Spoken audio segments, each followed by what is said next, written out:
Find a positive number which when increased by 17 is equal to 60 times the reciprocal of the number. அப்போ find the positive number கேட்குறாங்க.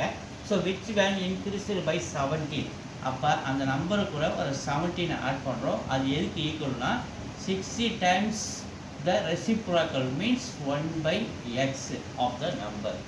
ஓகேவா? சரி, okay.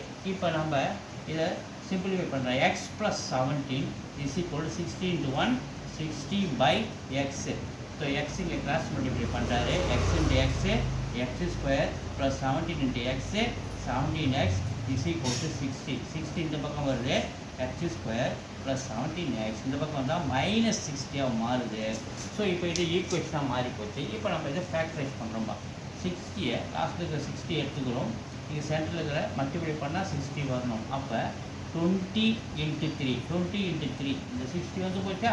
அது மட்டும் இல்லாமல் இந்த சென்டரில் இருக்கிற ப்ளஸ் 17 வரணும். இதுக்கு ப்ளஸ் சைனும் இதுக்கு மைனஸ் சைனும் கொடுக்குறேன். ப்ளஸ் 20ல் மைனஸ் 3 போச்சுன்னா ப்ளஸ் 17 வந்து போச்சு. அப்போ இந்த ப்ளஸ் 17 இருக்கிற இடத்துல ஸோ நம்ம என்ன எடுத்துக்கணும், ப்ளஸ் 20லேருந்து மைனஸ் 3 போச்சுன்னா நமக்கு ப்ளஸ் 17x கிடைக்குது. அப்போ ரெண்டு ரிசல்ட்டு கிடைக்குது. எக்ஸ் ப்ளஸ் 20 ஒன்றும் எக்ஸ் மைனஸ் கொடுத்ததுக்கு is equal to 3. So X plus 20 X minus 3 is equal to 0 ரெண்டு ரிசல்ட் கிடைக்குது. ஸோ இதை 0 கூட நம்ம இதை கம்பேர் பண்ணுவோம். X plus 20 is equal to 0னா எக்ஸோட வேல்யூ ப்ளஸ் 20 அந்தாண்ட போச்சுன்னா மைனஸ் 20. இது x minus 3 is equal to 0னா மைனஸ் 3 அந்தாண்ட போச்சுன்னா ப்ளஸ் 3.